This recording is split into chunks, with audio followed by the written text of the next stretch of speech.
J'ai eu l'occasion dans ma vie de prêtre d'embarquer sur un SNLE. Donc, un SNLE, c'est un sous-marin nucléaire lanceur d'engins.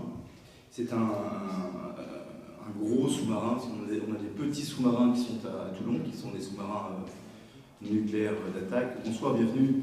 Ça vient juste de commencer. À Toulon, et qui font plutôt du renseignement, qui vont au contact, qui font la guerre. Mais le SNLE, lui, assure la dissuasion nucléaire française. Donc le but de la mission, c'est de partir pendant plus de 70 jours, 2 mois et demi, entre 70 et 90 jours, sous l'eau, en se diluant sous les océans, sans faire surface à aucun moment. Puisque dès qu'un sous-marin fait surface, il est repérable, il n'est plus discret et donc vulnérable. Le but, c'est de maintenir une tension internationale. Les pays dans le monde entier savent qu'il y a un SNLE à l'heure actuelle qui patrouille sous l'eau, équipé de 16 missiles nucléaires, et que si on porte atteinte aux intérêts vitaux de la France, eh bien la menace est omniprésente et on ne sait pas d'où ça va partir. Parce que par définition, quand un missile part sous l'eau, évidemment, la mise à feu est sous l'eau, on ne peut pas le détruire. Contrairement par exemple à des rangs de missiles qui sont sur la surface terrestre. On le voit d'ailleurs actuellement. Si on veut atteindre une nation dans sa puissance militaire, on peut cibler des complexes industriels, militaires, c'est possible. Mais on ne peut pas faire ça avec un sous-marin qui est sous l'eau. C'est l'intérêt de la dissuasion sous-marine, c'est de permettre une totale furtivité, disons, de la menace nucléaire. Alors, je suis arrivé dans les années 2000, c'était à la faveur d'un recyclage religieux. J'étais moine bénédictin et je faisais un stage apostolique dans la marine, suite à quoi j'ai choisi d'embrasser la vie dominicaine. Et quand j'arrive donc à Brest dans les années 2000, en 2005 précisément, moi je ne connaissais pas grand chose à la marine, j'espérais être plutôt en surface, et puis on m'a collé chez les sous-mariniers en disant bah, tu seras au milieu des sous-mariniers, tu partiras de temps en temps, 3 jours par-ci, 4 jours par-là, pour des périodes d'entraînement à la mer, des périodes d'entraînement couplées ou découplées par rapport à la mission. Une période d'entraînement découplée, c'est en dehors de la mission, mais la période d'entraînement qui est couplée jouxte en fait la mission, et aussitôt après l'entraînement, hop, le bateau shift, comme on dit, et part en mission opérationnelle. Donc j'ai connu ces deux genres d'entraînement, sauf que au bout d'un moment, je devais partir et quitter le bateau et laisser les sous-mariniers partir en mission opérationnelle. Mais mon grand rêve, évidemment, dès le départ, c'était de pouvoir embarquer avec eux, parce que le boulot d'un aumônier militaire, c'est d'accompagner les marins dans leur vie personnelle à terre, et aussi dans leur métier au quotidien et sur les bateaux en surface, pour les aumôniers de surface, et en sous-marin pour les aumôniers sous-mariniers. Mais j'arrivais avec un immense handicap, c'est que d'abord, je n'avais pas trop de culture marine, enfin en tout cas pas de culture marine nationale, même si je naviguais depuis longtemps en voilier. Et puis, avant moi, personne n'était jamais parti en fait en mission opérationnelle. J'avais des prédécesseurs qui avaient fait 10 jours max de navigation sous l'eau. Et personne n'était parti 2 mois et demi sous l'eau pour accompagner les sous-mariniers. Et comme finalement j'avais plutôt un bon feeling avec les sous-mariniers, ça marchait très bien, que j'avais multiplié les petits embarquements sur tous les bateaux. On parle de bateaux hein, pour les sous-marins, à cause des Allemands qui ont inventé la guerre moderne et aussi la sous-marinade, ou la marine même, enfin, ou l'armée moderne en fait. Le premier sous-marin était des U-boats allemands. Donc en allemand, das Boot, ça désigne aussi bien le bateau en surface que le bateau, le sous-marin. Donc le bateau noir, c'est le bateau, c'est le sous-marin, parce que la coque est noire, pour éviter d'être repéré par une patrouille aérienne. Le bateau est noir pour se masquer davantage sous l'eau. Les bateaux en surface sont des bateaux gris, comme vous le savez sans doute. Et donc, sur ces bateaux, moi j'avais l'occasion d'embarquer sur tous les bateaux, 2 équipages par bateau, les rouges et les bleus. Il y a 110 personnes sur un sous-marin, donc ça fait, c'est combien, 220, rouge plus bleu, 220 x 4, donc ça fait voilà, des milliers de sous-mariniers que j'ai pu fréquenter intensément pendant presque un an et demi. Je partais systématiquement, dès que je pouvais avec eux, je partais avec eux. Et au bout d'un moment, les sous-mariniers m'ont lancé un défi. En fait. Ils m'ont dit, alors Padré c'est le surnom de l'aumônier militaire. Padré, alors on veut bien partir 15 jours, 10 jours max, mais partir en patrouille, il n'y a plus personne. Hein. Alors écoutez, au contraire, moi c'est mon grand rêve. Hein. Moi je rêve que de ça, c'est de partir avec vous pour une longue mission. Mais c'est impossible parce que ça ne s'est jamais fait. Depuis la création de la dissuasion nucléaire par le général de Gaulle dans les années 60, avec l'armement du redoutable qui est le premier SNLE de l'histoire de la FOST, Force Océanique Stratégique. Aucun aumônier n'avait embarqué.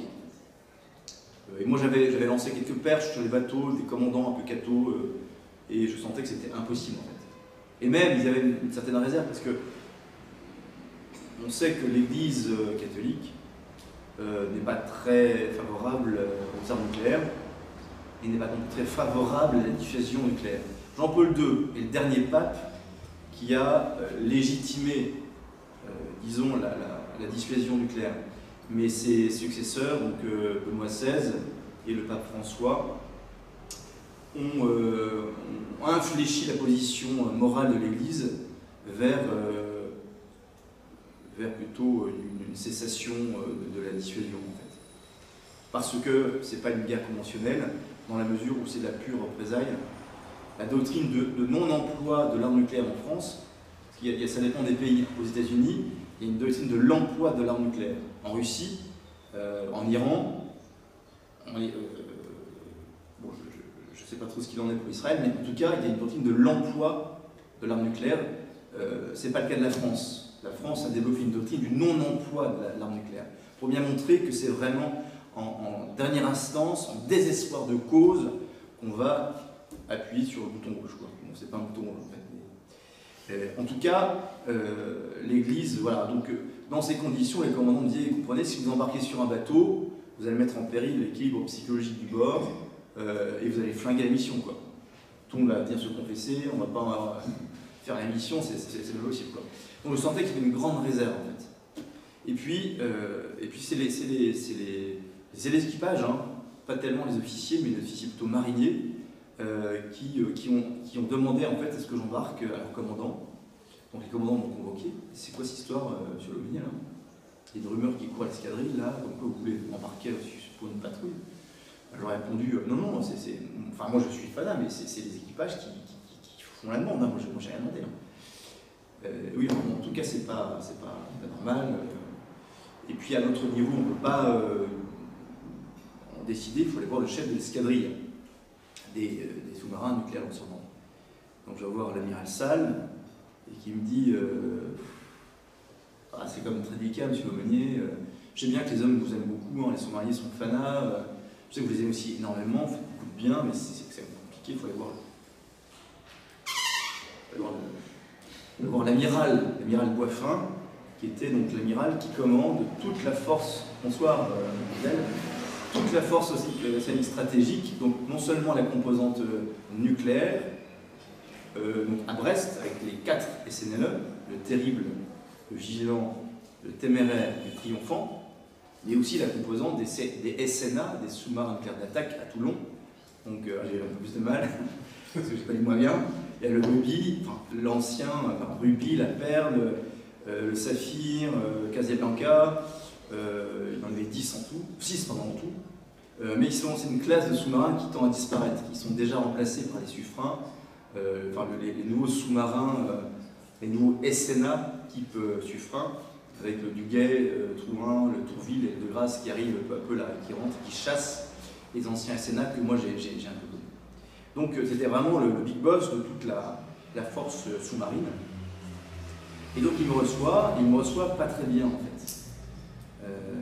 Tout de suite il reste amiral. Il dit asseyez-vous monsieur Lemonnier, je m'assieds, et il me dit tout de suite il attaque quoi. Il me dit qu'est-ce que j'entends, c'est quoi cette histoire là d'embarquement sur SNLE, ça me plaît pas, de toute façon c'est impossible, ça ne s'est jamais fait. Alors j'ose lui répondre, écoutez amiral, c'est une première fois pour tout, hein, c'est quand même pas un argument péremptoire.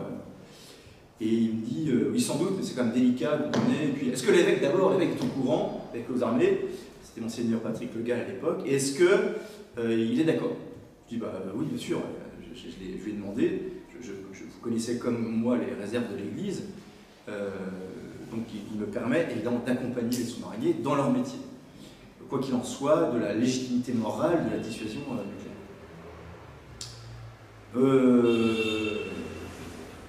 Et vous, pourquoi est-ce que vous voulez embarquer? Je dis, bah, parce que je suis aumônier militaire, qu'un aumônier militaire, il n'est pas dans son bureau, sa place, avec les hommes, au plus près du feu et de la mitraille. En tout cas, je suis fait pour embarquer, voilà, mes homologues en surface embarquent, il n'y a pas de raison pour que moi, je n'embarque pas sur le sous-marin. Et en fait, l'amiral commençait à se détendre, parce qu'il voyait que j'étais pas là pour remettre en question la stratégie nucléaire de la France, en fait. J'étais simplement là par amitié pour les sous-mariniers, pour les aimer, les accompagner, les écouter, et faire en sorte que la mission se passe le mieux possible.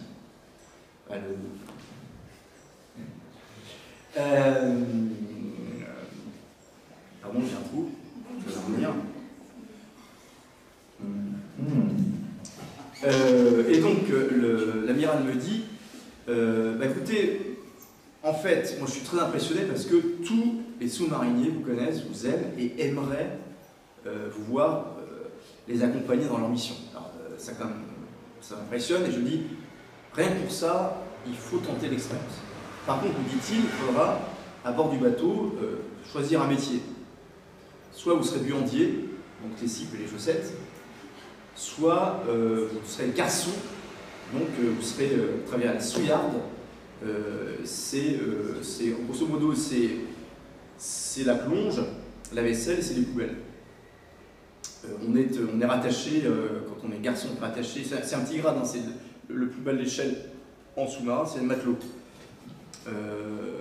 On est rattaché au service commissariat, on met en place les services de restauration, on sert, on débarrasse, on fait la vaisselle et on s'occupe des poubelles.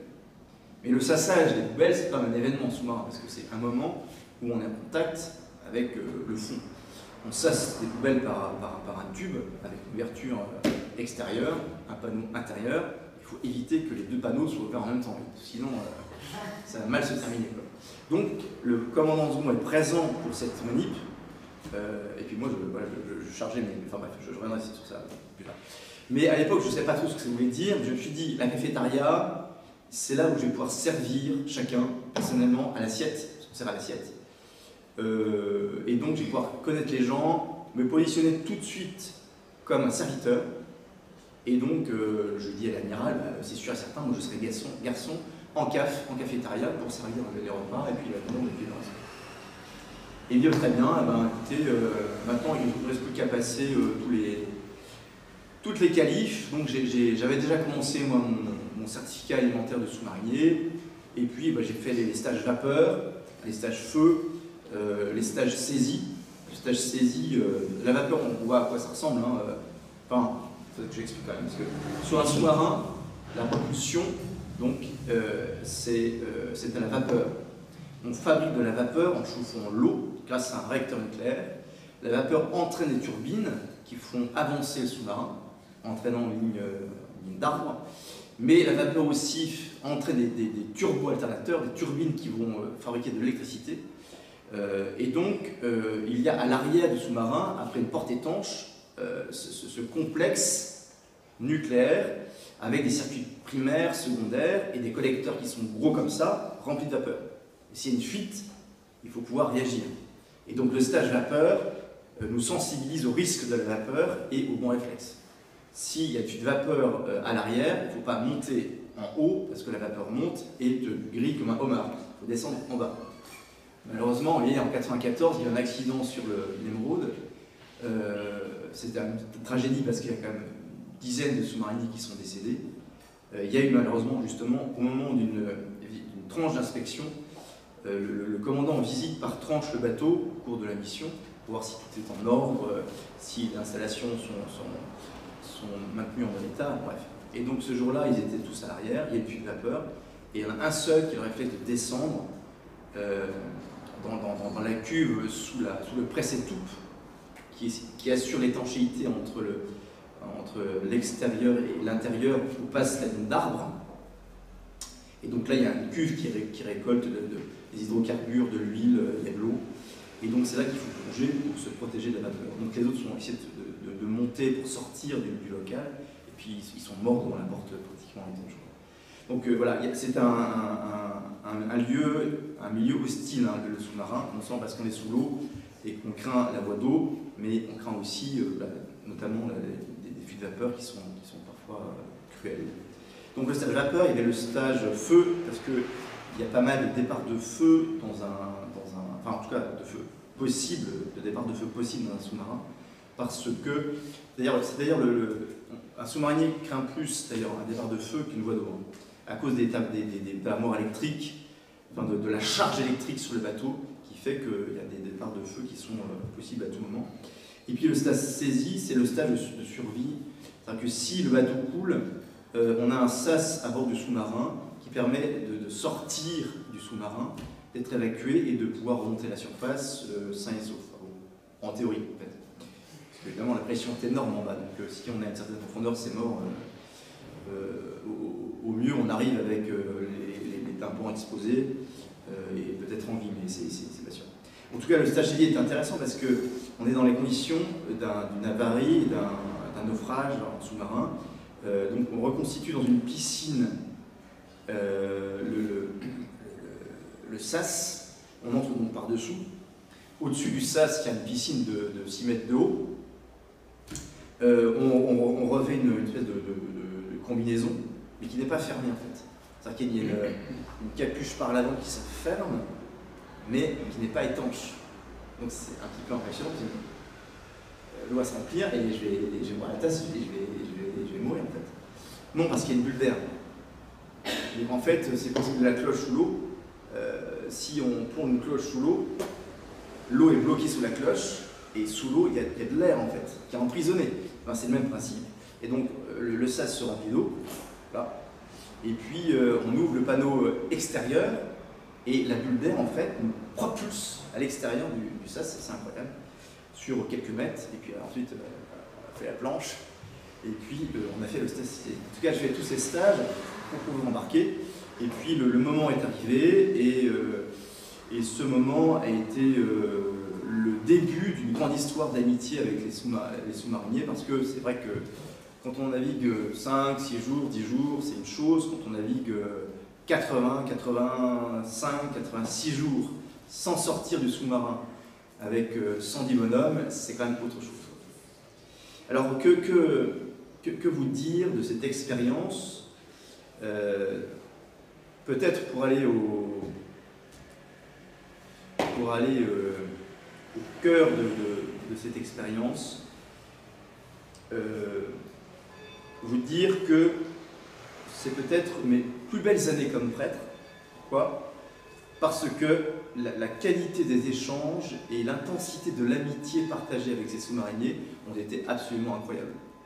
Et ça vient du fait non seulement de nos charismes respectifs, parce que les sous-mariniers sont des gens, des belles personnes, hein, et peut-être vous aussi, je le sais, mais surtout à cause des conditions de vie, en fait. Parce que pendant plus de 70 jours, on ne fait pas surface. Il n'y a pas de hublot sur un sous-marin. On ne voit pas ce qui se passe à l'extérieur. Un sous-marin n'a pas d'yeux, il a des oreilles. On entend à la limite ce qui se passe. On entend les crevettes. Vous connaissez le cri des crevettes? Ça fait ça. Ça c'est le cri des crevettes, ça. Et on n'imagine pas, parce que les crevettes c'est tout petit. Dans les fonds sous-marins, il y a des crevettes. Et le sonar du sous-marin qui écoute les fonds marins entend le bruit des crevettes. C'est incroyable. Après, il y a des cachalots, il y a il y a les explosions sous-marines aussi, mais c'est le seul contact qu'on ait avec l'extérieur, les oreilles du sous-marin. Quand on a la chance d'être détecteur, d'être analyste, hein, c'est le fameux film Le Chant du Loup, là, sur l'analyste, qui est un détecteur de premier ordre, parce que lui, son boulot, c'est d'identifier les signaux qu'il perçoit. Il arrive à analyser un signal en disant, bah, voilà, là, c'est pas un commerce, c'est un bateau militaire, il y a 6 pales, et les pales tournent à 300 tours minute, et c'est une frégate anti-sous-marine, russe, américaine, allemande, qui sont capables, rien qu'à l'oreille, tout leur surnom d'oreille d'or, d'analyser les choses. Alors, quand tout le monde n'est pas analyste, sur un sous-marin, ils sont 2, les détecteurs sont une dizaine d'hommes, eux, leur boulot, c'est ça, ils détectent les sons. Mais ils sont très peu. Nous autres, on n'entend rien. On n'a pas de contact avec l'extérieur. Alors, de temps en temps, moi, je passais la nuit au central opérationnel, et puis je posais des questions, et puis on me passait un écouteur, et puis là, j'écoutais un peu, quoi. À 2 h du mat, au milieu de l'Atlantique, les crevettes. C'est le seul moment où on a une brève appréhension de l'univers qui continue à exister, en fait, autour de nous. Sinon, rien. Alors quand même, il y a une autre chose qu'il faut dire quand même. C'est que les familles peuvent écrire à leur papa ou à leur mari un familigramme par semaine qui correspond à 40 mots. Donc faites l'expérience chez vous. Hein. Prenez une feuille A4, vous mettez 40 cases, et dans ces 40 cases, vous mettez un mot pour résumer la semaine. C'est fort quand même.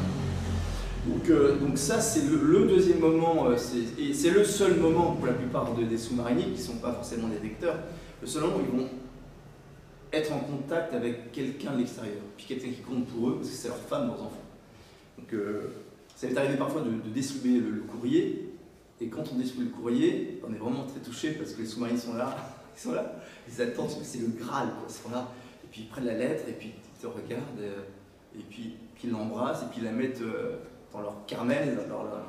Carmel, c'est la TPB, la tenue de protection contre le feu, là, qu'ont les pompiers aussi. Et puis ils la gardent pendant 1 heure, 2 heures, 4 heures. Et puis quand ils se retrouvent tout seuls dans leur banette, la banette c'est le lieu où ils dorment, c'est le seul lieu d'intimité pratiquement, parce que c'est une banette avec un rideau qu'on ferme, et là je suis dans mon salon, quoi. C'est parce que sinon il y a une cafétéria, mais tout le monde passe, enfin, c'est petit un sous-marin. Le seul lieu d'intimité c'est la banette, donc, et là ils ouvrent la lettre, et ils la relisent 1 fois, 2 fois, 10 fois, surtout quand on arrive à J35, 45, 50, J pour jour, hein, parce que plus on avance dans la patrouille, et plus c'est insupportable, enfin plus c'est dur, quoi, pour ceux qui ont des femmes et des enfants, qui ont des familles. Donc là, mais c'est le seul lien vraiment qui les relie à l'extérieur. Donc il n'y a pas d'internet, hein, il n'y a pas de mail, il n'y a pas de YouTube, hein, il n'y a pas la télé, il n'y a pas de journaux, il n'y a rien. Ils embarquent à l'avance des journaux, mais qui datent au bout de 3 semaines de mer, ça date d'1 mois, 2 mois, 3 mois. Ils enregistrent des courses hippiques, ils enregistrent de la musique, des clips vidéo, mais on n'a pas de contact en live avec le monde extérieur. Alors, sauf évidemment le commandant et une partie de l'état-major, parce qu'il y a quand même des messages opérationnels qui sont délivrés. Alors, mais on ne fait pas surface pour autant. C'est-à-dire que le bateau remonte un peu à la surface, et c'est sous l'eau, sans faire surface, parce que les basses fréquences passent, vous savez, très facilement sous l'eau, donc le bâtiment, en marche, capte quelques messages, c'est des vacations, comme on dit, rapides, et on replonge aussitôt, quoi. C'est vous dire vraiment l'isolement psycho-affectif des sous-mariniers. Et donc, ça explique qu'on va reporter sur l'amitié les uns avec les autres, en fait, toute la charge émotionnelle qu'on a dans mon cœur. Et donc, bon, je raconte souvent cette histoire, mais elle est belle. Vous l'avez peut-être entendu 15 à 40 000 fois, mais mon dernier souvenir, non pas mon dernier souvenir, mais lors de ma deuxième et dernière patrouille opérationnelle sur le Téméraire, on fait surface de nuit, et bien avant d'arriver à Brest, parce qu'il y a un plateau continental qui empêche le sous-marin de plonger trop près des côtes, en fait. La raison de sécurité, si jamais il y a un amarre-barre, le bateau plonge, il va taper le fond, quoi. Donc, comme le plateau s'avance très loin, on a 48 heures de transit en surface. Et donc, on fait surface, on met nulle part. Océan, et la mer était d'huile, voilà. Et donc, dès que le panneau s'ouvre, on est surpris par l'odeur, en fait. L'odeur de la mer. Parce que le sel s'agglutiné, il y a des algues, ça sent mauvais, mais ça sent la mer, quoi. Parce qu'au bout de 70 jours, 80 jours, on a la narine anesthésie, hein. On a l'odeur d'huile et de limaille de fer, enfin, c'est là. Et puis surtout l'air, du vrai air qui rentre dans les poumons, et puis, parce que l'air est fabriqué à bord. Mais, bref. Donc, du vrai air, donc l'impression de sortir du ventre de sa mère, de naître à nouveau. On coupe le cordon ombilical et puis on crie, quoi. Ah, et puis on monte dans le massif. Alors le massif c'est un peu l'épreuve parce que les sous-mariniers sont tous fumeurs. Alors, ils sont sevrés en fait, hein, physiquement. Après 80 jours on est sevrés. Et c'est là-dedans qu'ils ne sont pas sevrés. Et donc la veille du jour où on fait surface, parce que le commandant annonce, bon, demain à telle heure on fait surface, ils sortent leur paquet de cigarettes, le mettent dans la poche, ils le tapent, ils le sortent, ils l'allument, ils le remettent en poche, et puis le jour où on est arrivé, l'heure arrive, où le panneau s'ouvre, où tout le monde monte dans le massif, qui est la tour sur le sous-marin, et puis, donc c'est un nuage de fumée, mais épaisse, avec des petites lucioles partout, parce que c'est l'incandescence de cigarette. Et puis alors, on passe là-dedans pour arriver vers le ciel, quoi. Alors, de nuit, c'est l'infini de l'univers. Mais alors, c'est pareil, ça paraît ridicule de dire, c'est tellement beau de faire. Mais quand pendant 80 jours, on n'a pas pu voir plus loin que 5 mètres, en fait, on est complètement mais ému aux larmes, en fait, hein, devant la beauté de l'univers, devant la profondeur, l'immensité du monde, en fait. Et puis, on arrive, et puis il y a la mer, il y a le bruit de la vague, de l'étrave au nez du sous-marin, là, qui fait aic. Puis après, il y a le vent. Alors, dans les cheveux, on ne va pas exagérer. Hein, mais quand même, il y a le vent sur le visage, il y a la vie, en fait. C'est la vie qui te saute à la figure. Et elle est belle, la vie, quand même. Magnifique. Et je retrouvais là, en haut, un veilleur, qui était le sous-marinier de l'équipage, qui m'avait fui pendant soit 80 jours. J'avais même appris par des amis sous-mariniers que il avait dit, quand il savait que j'allais arriver sur le sous-marin, mais c'est quoi ce curton là qui vient pour une patrouille opérationnelle, sa place c'est dans la sacristie et pas dans un sous-marin, il n'a rien à faire là, bref. Et donc il m'avait tenu à distance, et là, l'ironie du sort, on se retrouve tous les deux sur le kiosque à la veille de rentrer à Brest. Alors, je suis un peu gêné, lui aussi. On se regarde tous du coin de l'œil, et puis moi je suis pris par le spectacle. Là, tu ne peux pas ne pas prier en fait. Vraiment, c'est impossible. Impossible. Trop de beauté en fait. Puis je sens qu'à côté, là, à côté de moi, ça se détend un peu. Je regarde, puis il esquisse un quart de sourire. Je pense que ça lui fait mal le sourire, mais il sourit un peu quand même. Bon. Et puis subitement, il me donne un grand coup de coude dans la côte là. Alors je comprends pas, je regarde un peu, il me dit, et là il sourit franchement. Alors ça me rassure, il me dit, alors Padré, on parle au grand patron. Alors de dire, je comprends qu'on puisse croire en Dieu. Et je peux comprendre qu'on puisse s'ouvrir à plus grand que soi. Et en fait, il me disait à demi-mot, merci d'avoir été là, quoi. C'était sympa quand même que vous soyez là. Et sans le dire, il me disait, et donc c'était vraiment un... Vous voyez, c'est rien, c'est une anecdote ridicule en fait, replacée à l'échelle d'une vie humaine. Mais dans le contexte de la patrouille, ça prend une dimension énorme, évidemment, énorme. Alors d'ailleurs, il y a des histoires très nombreuses à raconter sur ce niveau-là hein, de l'amitié. Tous les soirs, je ne sais pas s'il faut que je le dise, mais tous les soirs il y avait pratiquement apéro sur le sous-marin. Il y a des postes sur les flancs du bateau, des postes voilà, dispersés, et le soir, après le boulot, quand on n'est pas de quart, voilà, en poste à 6-7, on se retrouve et on partage un petit moment voilà, autour de l'apéro d'amitié. Moi j'avais apporté un jambon, la lionne, que je découpais, que je l'ai séché dans une armoire électrique d'ailleurs, et que j'apportais régulièrement, et je découpais ça, et donc les gars c'était un petit plus, ils étaient hyper contents, et puis ils sont très sensibles à ces petits gestes-là.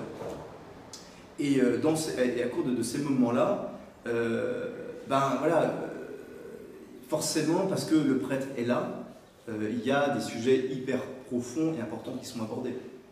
Et pendant la patrouille, ces gars-là, qui ne sont pas forcément des grenouilles de bénitier à terre, mais se posent les bonnes questions en fait.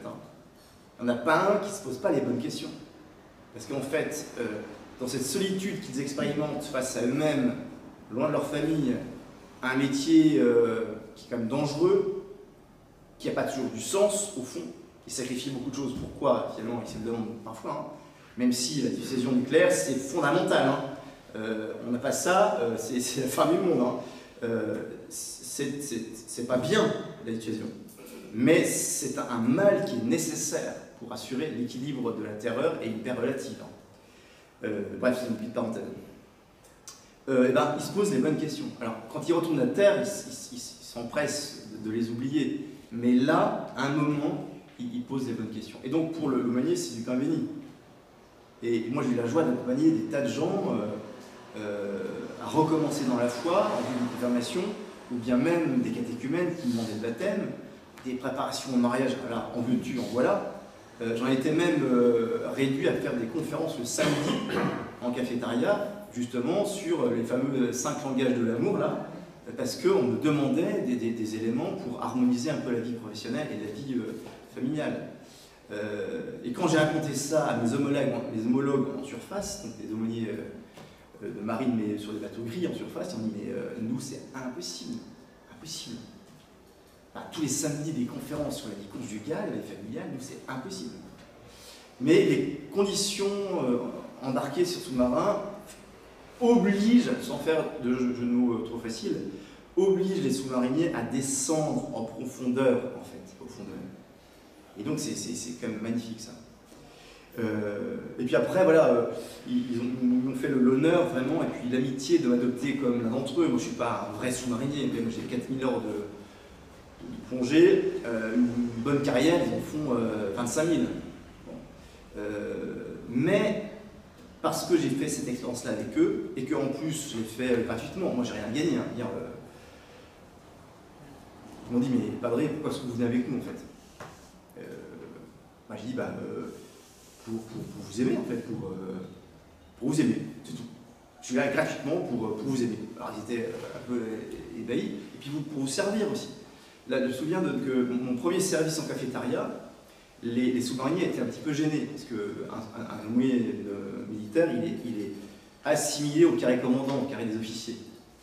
Mais il a le droit de passer partout, il est invité permanemment partout, dans tous les carrés. C'est très cloisonné un bateau. Il y a le carré commandant, le carré d'état-major pour simplifier, commandant les officiers, le carré des officiers mariniers, des sous-officiers, et le carré équipage.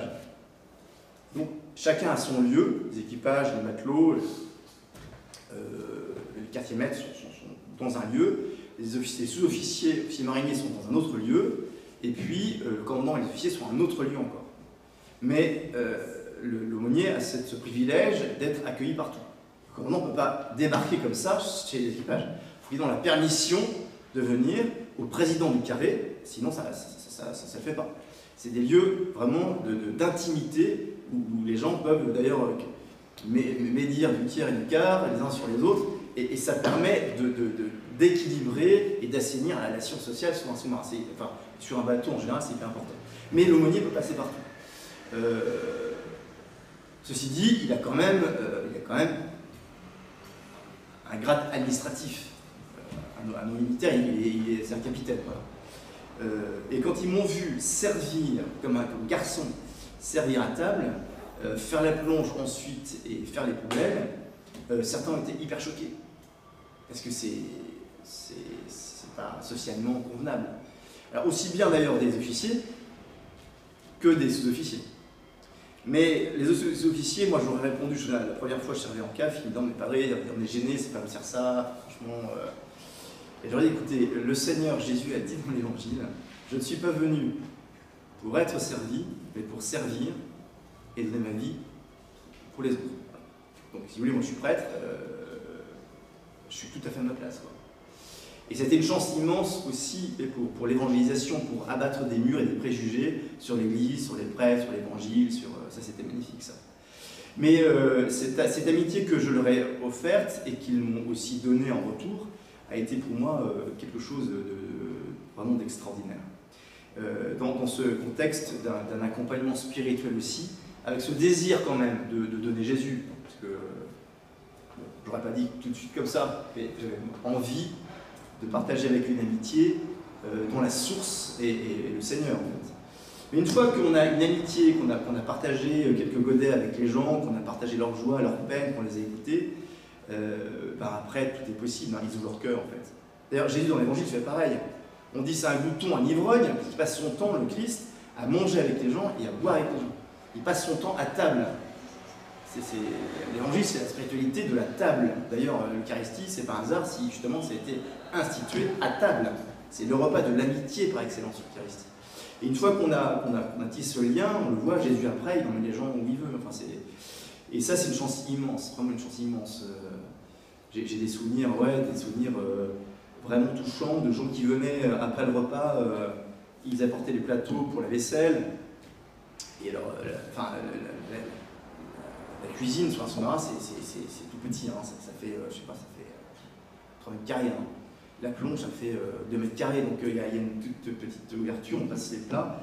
Il y a un petit lave-vaisselle dans lequel on fournait les plats, j'avais un petit évier à côté, mais c'est tout petit, quoi, c'est une sorte de professionnel. Et d'ailleurs, les gars qui arrivaient après le repas posaient le plat et s'accoudaient, ils disaient « Padri, je peux vous dire un petit mot là ?» Et puis pof, puis ils sortent des trucs sur leur vie intime, hein, sur leur vie conjugale, familiale, sur leur désespérance, sur leur joie aussi. Hein. Mais c'était des moments vraiment hyper touchants. Et comme dit Saint-Exupéry, parfois on a la chance de rencontrer les gens au 7e étage de leur âme. Et ben, je peux dire qu'avec beaucoup de sous-mariniers, c'était vraiment le cas.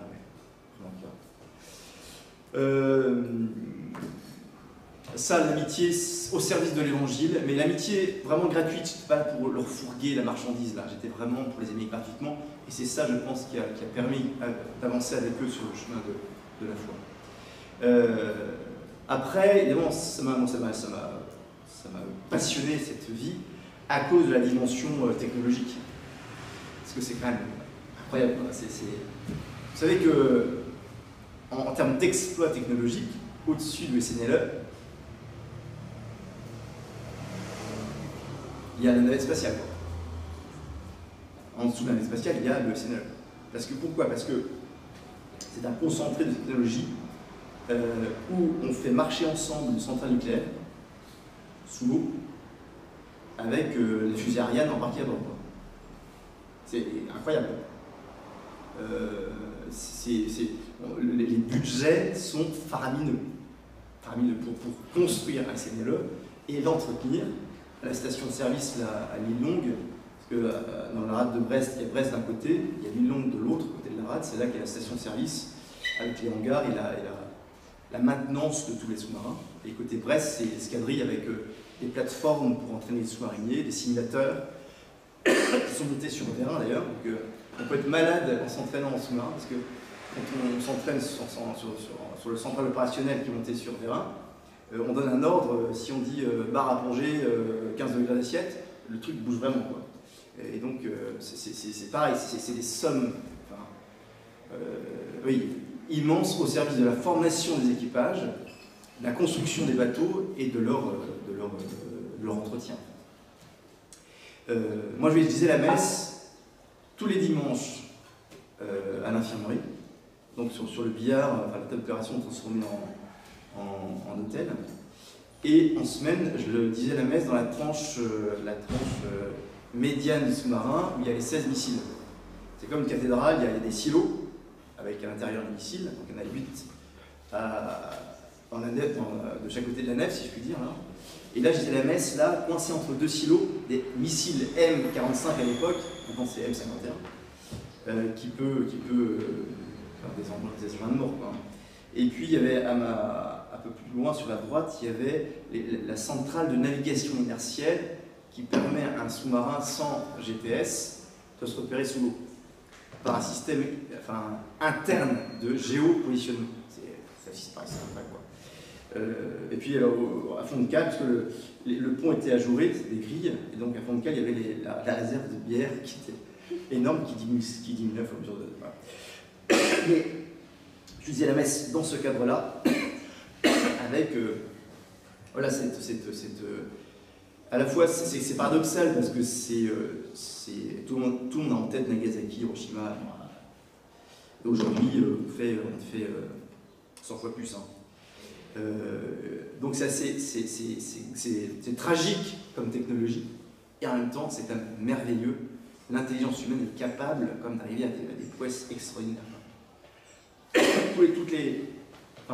Régulièrement pendant la mission, on déclenche le processus du feu nucléaire. Alors pas jusqu'au bout évidemment, mais pour être sûr que, voilà, que tout le monde a le process en tête, c'est conduit à la fois au central opérationnel et au PCM, poste contrôle des missiles, simultanément. Et on voit que tout ça marche, que c'est d'une ingéniosité vraiment extraordinaire.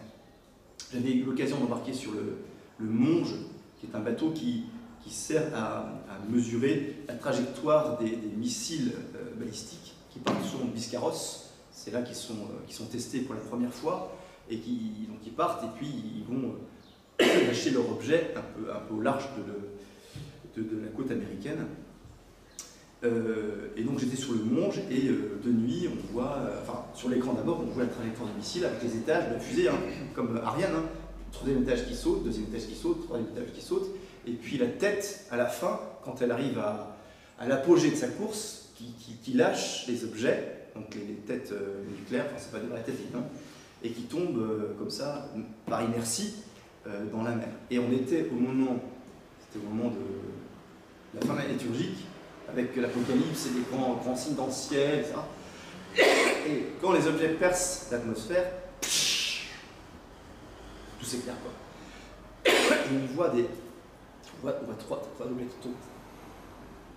Puis on entend. C'est assez impressionnant. Parce que les têtes ne sont pas téléguidées.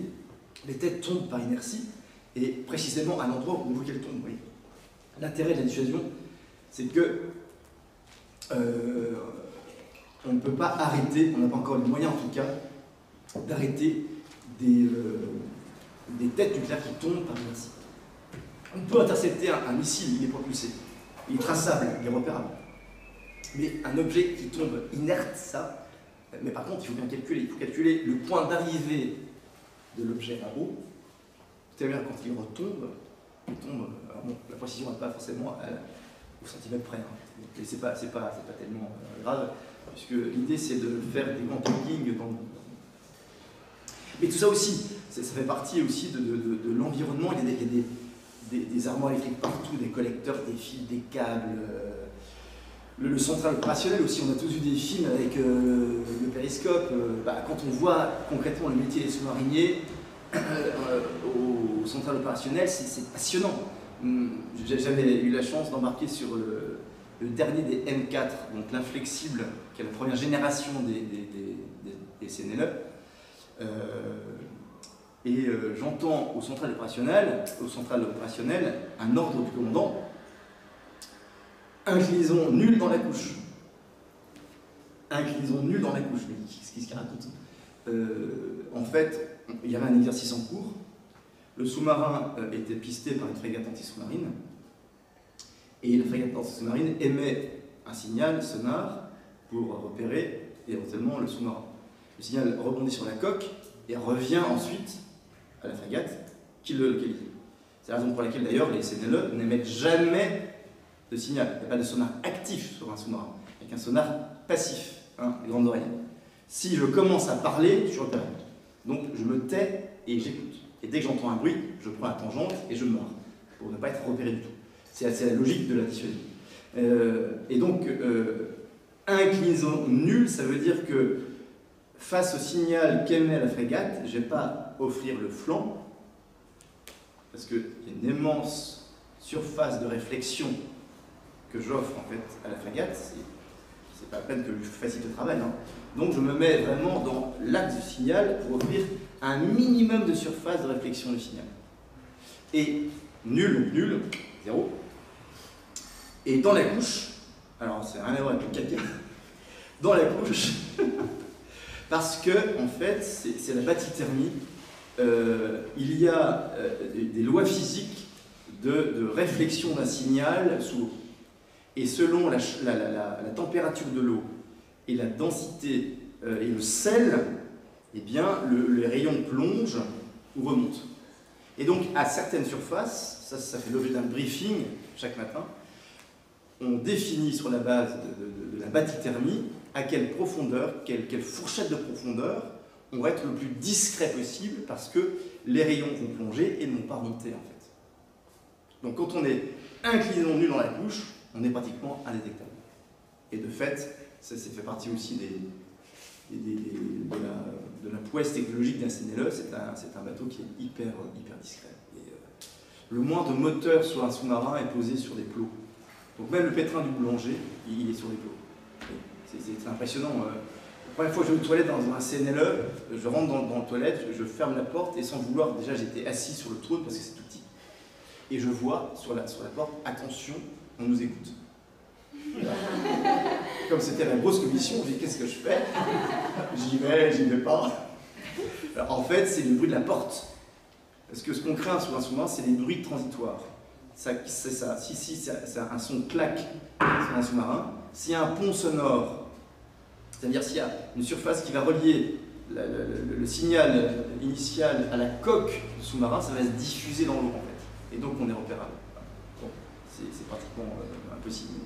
Mais c'est des bateaux qui sont ultra discrets. Tout le moteur à l'arrière est suspendu dans un berceau, ce qui fait que le moteur n'a pas de contact avec la coque épaisse.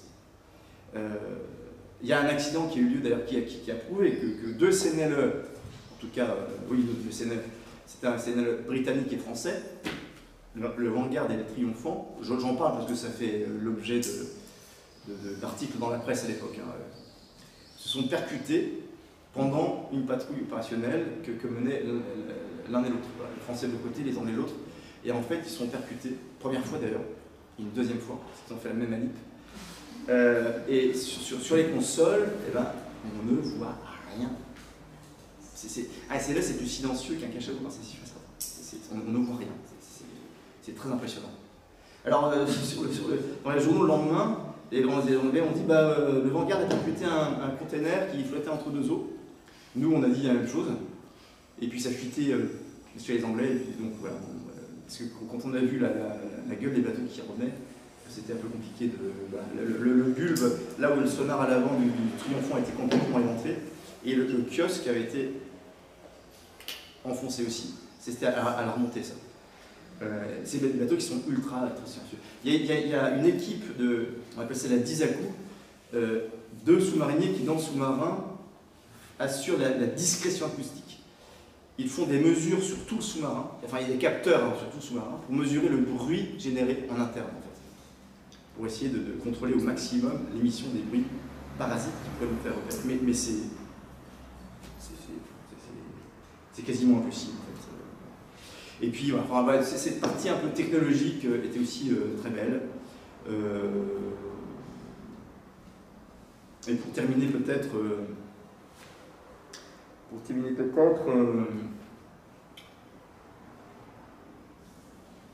vous dire qu'actuellement là, on parle, il y a des sous-mariniers qui patrouillent.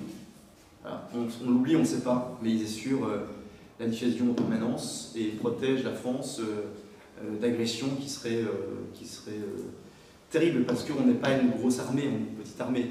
Et la logique de la dissuasion, c'est la logique d'un faible à un fort, en fait. Hein, c'est comme dans son cours de récréation. Mon grand frère, enfin mon petit frère qui est plus grand que moi, et qui est bien baraqué, pouvait avec sa main peut-être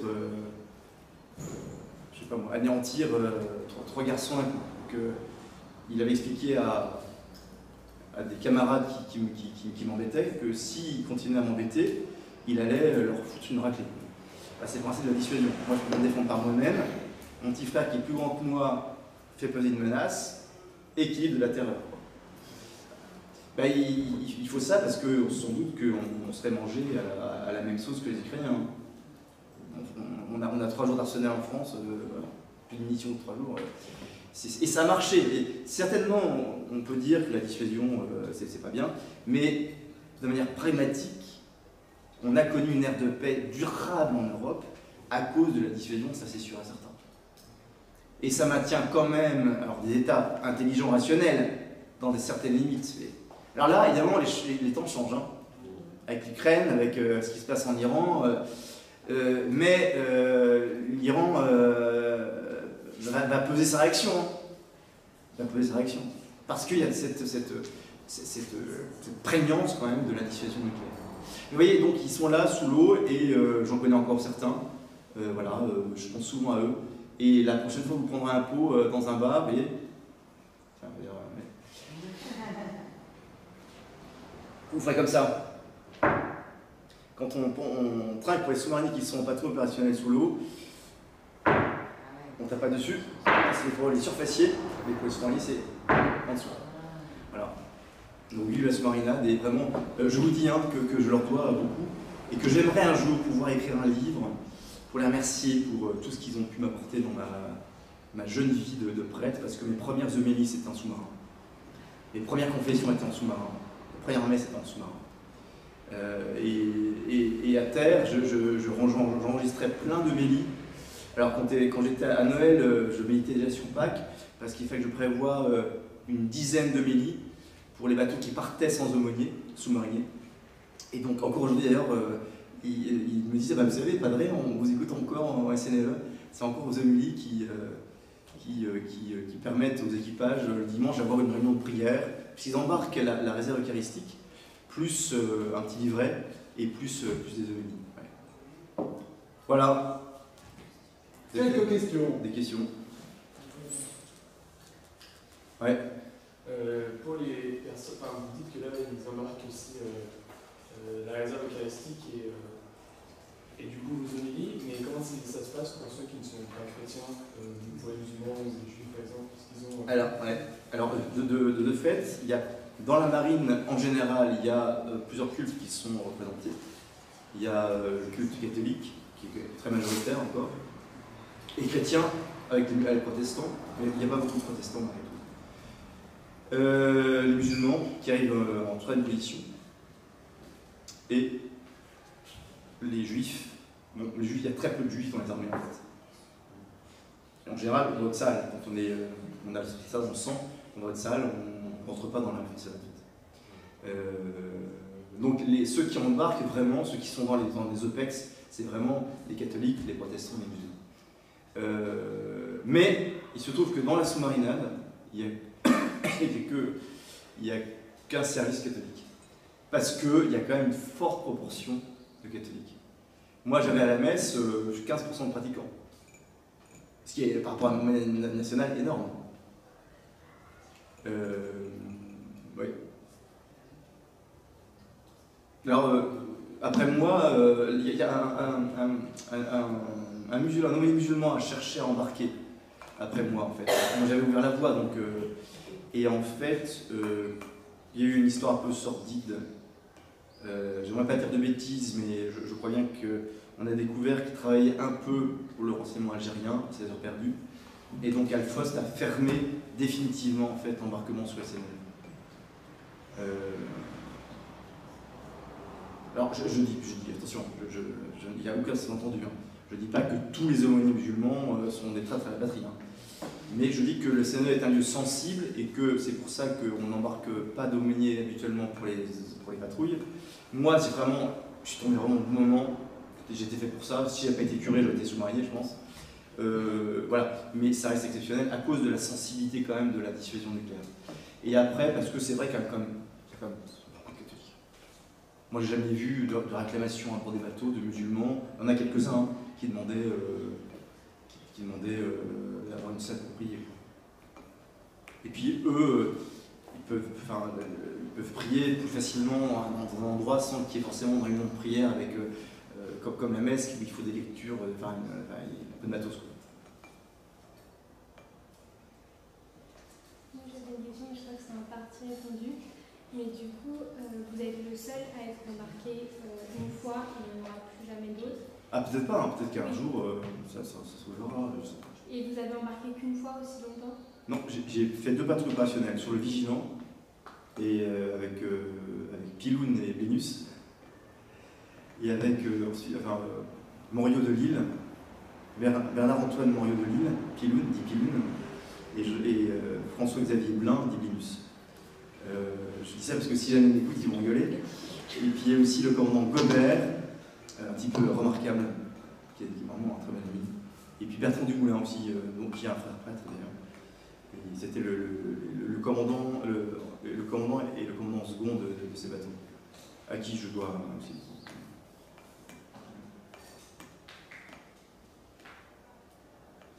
Du coup, j'ai bien compris que là c'était un petit peu exceptionnel qu'il y ait un prêtre sur une longue mission, mais de ce que vous avez raconté avant, vous êtes affilié au nom de la marine et de l'armée, etc.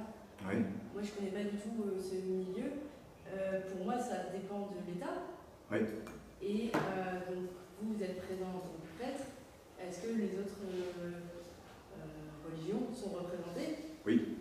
Oui, je disais tout à l'heure qu'il y a 3 cultes représentés, chrétiens, musulmans et puis juifs. Et donc ça c'est pareil, quand vous êtes sur les petites missions volontaires, il y a... Voilà, il y a dans le régiment, dans les bases de défense aujourd'hui, il y a des pôles avec des aumôniers qui sont d'ailleurs réunis au même endroit. À Toulon, à l'Arsenal, il y a l'aumônerie, il y a des bureaux pour le culte musulman, catholique et protestant, et juif, mais on le voit très rarement. Et ensuite, ils embarquent à la demande. C'est les pachas, les commandants de bateau qui demandent d'embarquer tel ou tel aumônier.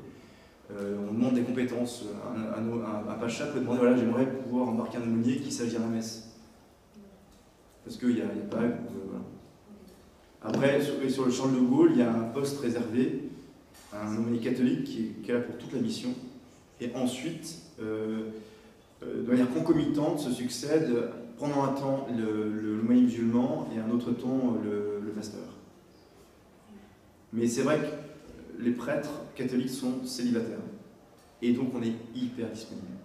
C'est pour ça qu'on est prêtre en fait. C'est pour être disponible au maximum, pour être avec les gens. C'est aussi en paroisse. Si un prêtre est célibataire, c'est pour être donné à sa paroisse et aux paroissiens. Et donc en fait, c'est vrai qu'on a aussi cet avantage par rapport au culte musulman ou protestant, d'être voilà, coup de téléphone, ah bah j'ai pas à dire au revoir à ma femme et mes enfants quoi. Et puis si je reste 5-6 mois, sur le sous-marin, les hommes étaient évidemment, ils avaient ras-le-bol parce que leurs femmes et leurs enfants leur manquaient. Moi j'ai pas de famille, enfin si j'ai une famille, c'est même pareil quoi. Et donc ma famille c'était eux, mes enfants c'était eux. Ah c'était... Je me souviens d'un sous-marin, j'avais invité tout l'équipage à venir à la ville de Solem, j'étais moine bénédictin à l'époque. Donc j'avais vécu leur vie, je leur ai dit, bah vivez la mienne. Ils sont tous venus, ils sont venus en quart, et le père abbé les a accueillis au monastère, ils ont déjeuné là au centre du réfectoire, entre tous ces moines qui les regardaient. Et puis à la fin, le père abbé a passé une bonne partie d'après-midi avec nous pour répondre aux questions. Et il y a un sous-marinier qui m'a dit, c'est des vies monastiques, c'est une vie hyper spirituelle. Comment vous avez fait pour nous aimer, nous? En fait, c'est... Ouais. Ben, je lui dis, mais c'est pas des questions, justement. Enfin, c'est pas des questions, c'est... Mais il prenait conscience subitement qu'en fait, il y avait un fossé énorme entre les apéros sur le sous-marin tous les soirs et puis ma vie au monastère. Mais c'est comblé par l'amour, en fait, et par l'amitié. C'est ça qui est très beau. Et je pense que je garde encore un peu un lien viscéral avec ces hommes. C'est un peu à la vie et à la mort après. Hein, je pense qu'un prêtre, il n'a pas de femme, mais il a une paroisse, quoi. Il a des amis, il a des enfants. Enfin, la marine, elle était pour moi, je pense, une épouse. Comme disait saint Paul, Marie mourait pour vos femmes, moi je suis mort pour la marine, quoi. Au sens où vraiment, je passais mes jours et mes nuits avec les gens. Enfin, la nuit et le jour, je passais dans la pause de quart, je dormais 2 heures par nuit, j'étais le boulanger à sortir les croissants à 3 heures du match, je passais dans la pause de quart pour les distribuer. Je me suis intéressé à leur vie. Enfin, c'est une vocation magnifique. Hein. Voilà, voilà.